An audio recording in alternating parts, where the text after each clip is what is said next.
مشاهدينا الأفاضل، السلام عليكم ورحمة الله تعالى وبركاته. نشرة أخبار الفضاء الإريترية لهذه الفترة يصحبكم فيها محمود عبد الله بكفاح، والتي نستهلها بأهم وأبرز العناوين. إصابة 11 مواطنا بفيروس كورونا اليوم.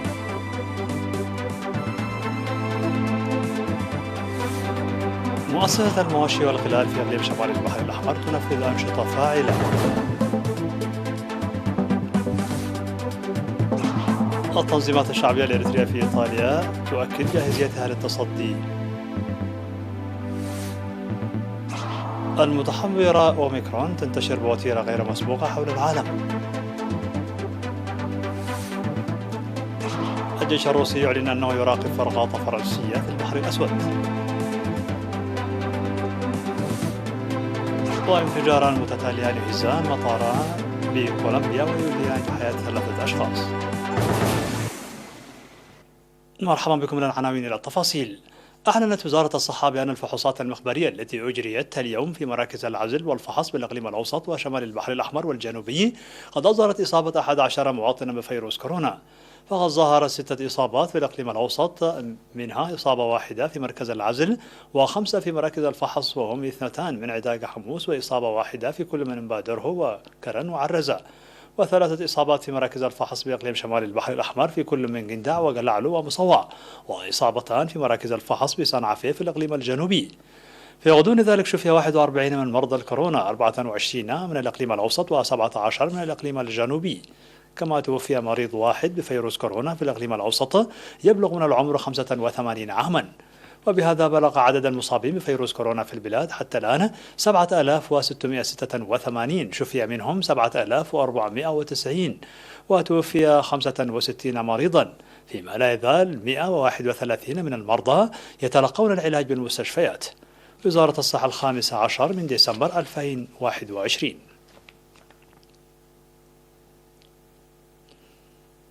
تقوم مؤسسة المواشي والقلال بأعمال فاعلة لإرساء البنى التحتية الزراعية وإدخال البذور المحسنة في مديريات قندع وشعب وفرو وقلعلو بإقليم شمال البحر الأحمر. وأوضح مسؤول المؤسسة في الإقليم السيد آدم عثمان عن تجهيز مساحة 350 هكتارا في عد علة بمديرية شعب لزراعتها بالفول والذرة الرفيعة والذرة الشامية، وتجهيز مساحة 40 هكتارا لتنمية الفواكه في كل من شعب وسلمونة. وأشار إلى إعداد مساحة 10 هكتارات لتنمية العلف في دوغلي، والعمل على توسيع مشروع قحتيلاي ليصل إلى 5000 هكتار، موضحا بأن خطة عمل المشروع ترتبط باكتمال سد قحتيلاي. وذكر منسق الشؤون الزراعية في المؤسسة السيد نوغوسيك فلاي تقديم خدمات الجرارات بأسعار مناسبة ومجانية للمحتاجين. وأوضحت الأمهات العاملات في المشروع تمكنهن من تحسين أوضاعهن المعيشية بفضل فرص العمل المتاحة بالمشروع ومساهمته في تطوير المنطقة. هذا وينفذ فرع مؤسسة المواشي والقلال بإقليم شمال البحر الأحمر أنشطته في الإقليم بواسطة قرابة 200 من المهنيين والعمال وأكثر من 30 آلية زراعية. أكد أعضاء التنظيمات الشعبية الإريترية في إيطاليا أي الجبهة الشعبية للديمقراطية والعدالة والاتحاد الوطني للمرأة الإريترية والجالية وشباب الجبهة الشعبية للديمقراطية والعدالة وغيرها أكدوا استعدادهم للتصدي بقوة لكل التحديات. فقد قيم الاجتماع التقييمي الذي عقد يومي 11 و12 من ديسمبر في مدينة تورينو بمشاركة 70 من الإداريين من 16 مدينة الأنشطة المنفذة بالنظر لأهداف المرحلة، مؤكدين العمل لإنجاح برامج التصدي. وقال سفير إريتريا في إيطاليا السيد فيساسيون بيتروس في الكلمة التي ألقاها بشأن الأوضاع في البلاد وتطورات المنطقة: آن الأوان للتعبئة كضرورة مرحلية، ويجب توجيه كل القدرات والطاقات لتحقيق هذا الهدف. من جانبه أوضح مسؤول الشؤون الشعبية والمجتمعية السيد جرماي هابتا ميكيل أولوية برامج النصف الأول لعام 2022. وأكد المشاركون في القرارات التي أصدروها خلال الاجتماع تعزيز دورهم لإفشال حملات التشويه والمؤامرات والمشاركة الواعية للاستفادة من الفرص المتاحة. في غضون ذلك عقد السفير فيساسيون بيتروس سمينارا للإريتريين في مدينة تورينو حول الأوضاع الراهنة في البلاد والمنطقة.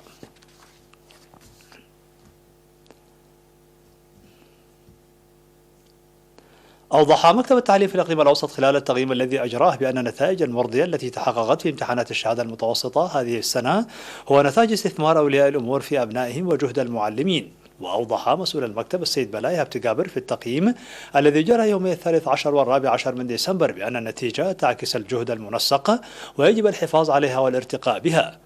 وذكر التقرير المقدم تسجيل 14440 طالبا لامتحانات الشهادة المتوسطة، 53% منهم من الإناث، وقد جلس منهم للامتحان بالفعل 13538 طالبا، وبلغت نسبة النجاح 76.9%، وحصل 4% منهم على نقاط أعلى من 90%. وأوضح المدير العام لقسم التعليم العام في وزارة التعليم السيد موسى حسين نايب بأن تقرير المدارس النموذجية يدفع المدارس الأخرى لاتباعه لدعم البرنامج الذي وضعته وزارة التعليم للسنة القادمة من أجل ضمان جودة التعليم. وقال أن أنشطة تطوير التعليم الأكاديمي التي جرت في السنوات الخمس الماضية بالاعتماد على الدراسات والبحوث كان لها دور مساعد في النتائج المتحصل عليها، داعيا أن الإقليم الأوسط لتقوية الجهود من أجل تحقيق نتائج أفضل لما لذلك من مميزات، موضحا بأن نسبة النجاح سترتفع إلى 45% بدءا من هذا العام. ودعا المدير العام لقسم الخدمات الاجتماعية العقيد قبر هنس والدقرقيش حل أوجه القصور ونقل قدام المعلمين خبراتهم للمعلمين الجدد من أجل تحسين النتائج بشكل أكبر. تبرع أعضاء جمعية السيارات الأجرة في الإقليم الأوسط اليوم 4 من ديسمبر ب35 كيس دم لتنمية بنك الدم الوطني في خطوة اتخذت لإنقاذ الحياة التي لا تعوض. وأوضح رئيس الجمعية السيد منقس جيلا ميكائيل بأن الجمعية تقوم بالتبرع المنتظم للدم 4 مرات في السنة، وسيواصلون هذه المساهمة النبيلة في المستقبل. وذكرت الممرضة سمراويت عقباي من بنك الدم الوطني بأن الوعي المتنامي للمجتمع بخصوص التبرع الطوعي بالدم يساعد في إنجاح أعمالهم، مؤشدة بالمساهمة المستمرة لأعضاء جمعية سيارات الأجرة في التبرع بالدم.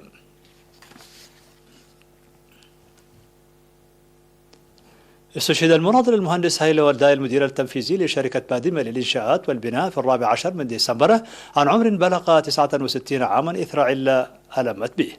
عمل المناضل المهندس هيلو والداي ابتداء من العام 1975 وحتى نهاية العام 1976 في القوات الشعبية، وانضم في يونيو لعام 1977 إلى الكفاح المسلح، وعمل في جهاز البناء في مختلف مستويات المسؤولية وفي مختلف المهن.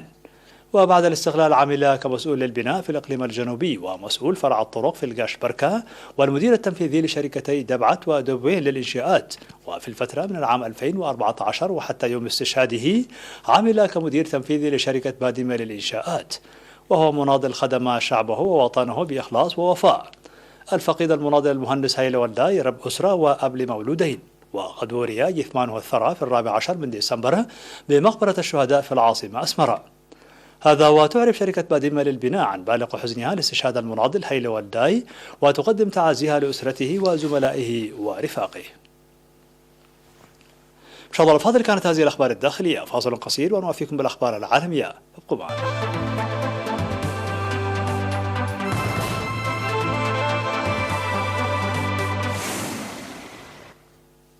مرحبا بكم على الصعيد العالمي. أعلنت منظمة الصحة العالمية بأن المتحورة أوميكرون الجديدة من فيروس كورونا تنتشر بوتيرة غير مسبوقة وأصبحت على الأرجح متفشية في معظم دول العالم، بينما تخطت الولايات المتحدة الأمريكية عتبة 800 ألف حالة وفاة منذ بداية الجائحة. وبحسب منظمة الصحة العالمية فإن لقاحات كوفيد-19 صارت أقل فعالية بدرجة طفيفة على ما يبدو في منع الإصابات الحادة والوفاة، لكنها توفر حماية كبيرة. وقال مايك رايان مدير الطوارئ في منظمة الصحة العالمية أن اللقاحات لم تفشل وأنها توفر حماية كبيرة من الإصابات الحادة والوفاة. وفي الولايات المتحدة قال مسؤولون أمريكيون بقطاع الصحة أن سلالة أوميكرون باتت تشكل الآن 3% من جميع حالات كوفيد-19 المتتالية في البلاد، حيث ارتفعت نسبة العدوى في أوائل ديسمبر الجاري في علامة على الانتشار السريع لسلالة فيروس كورونا الجديدة حسب ما ذكرت وكالة بلومبيرغ للأنباء. أعلنت روسيا أنها تراقب فرقاطة فرنسية دخلت البحر الأسود في وقت تزداد التوترات بين موسكو والدول الغربية بشأن الملف الأوكراني. وأشار وزير الدفاع الروسي في بيان نقلته وكالة أنباء روسية إلى أن قوات وموارد أسطول البحر الأسود بدأت بمراقبة نشاطات فرقاطة أوفيرون التابعة للبحرية الفرنسية. وتتهم كييف وحلفائها الغربيون روسيا بإرسال قوات وأسلحة عبر الحدود دعما للانفصاليين، وهو أمر تنفيه موسكو.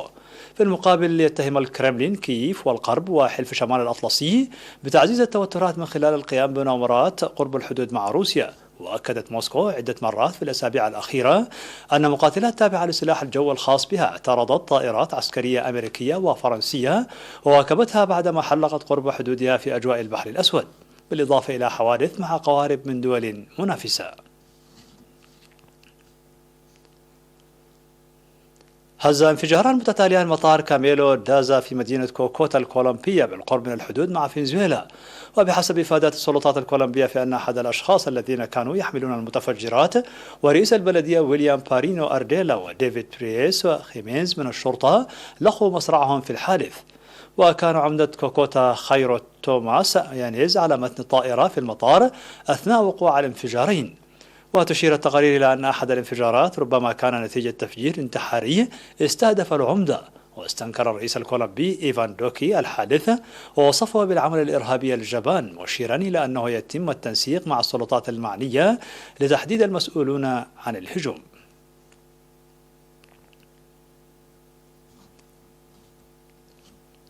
في الخبر الأخير، تمكنت مركبة فضائية تابعة لوكالة الفضاء الأمريكية ناسا من لمس الشمس بالمنطقة التي لا تزال قامضة بالنسبة للعلماء والتي يطلق عليها اسم الههلة. وأعلن العلماء عن هذا الإنجاز خلال اجتماع الاتحاد الجيوفيزيائي الأمريكي. ووفق العلماء فإن الهالة الشمسية بدت ذات طبيعة غبارية أكثر من المتوقع حسب ما ذكرت أسوشيتد بريس.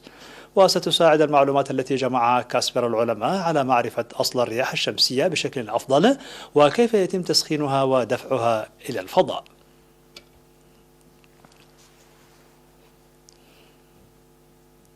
مشاهدينا الأفاضل، في نهاية النشرة لكم تذكير بأبرز ما جاء فيها من عناوين. إصابة 11 مواطنا بفيروس كورونا اليوم. مؤسسة المواشي والقلال في إقليم شمال البحر الأحمر تنفذ أنشطة فاعلة. التنظيمات الشعبية الإريترية في إيطاليا تؤكد جاهزيتها للتصدي. المتحورة أوميكرون تنتشر بوتيرة غير مسبوقة في العالم. الجيش الروسي يعلن أنه يراقب فرقاطة فرنسية في البحر الأسود.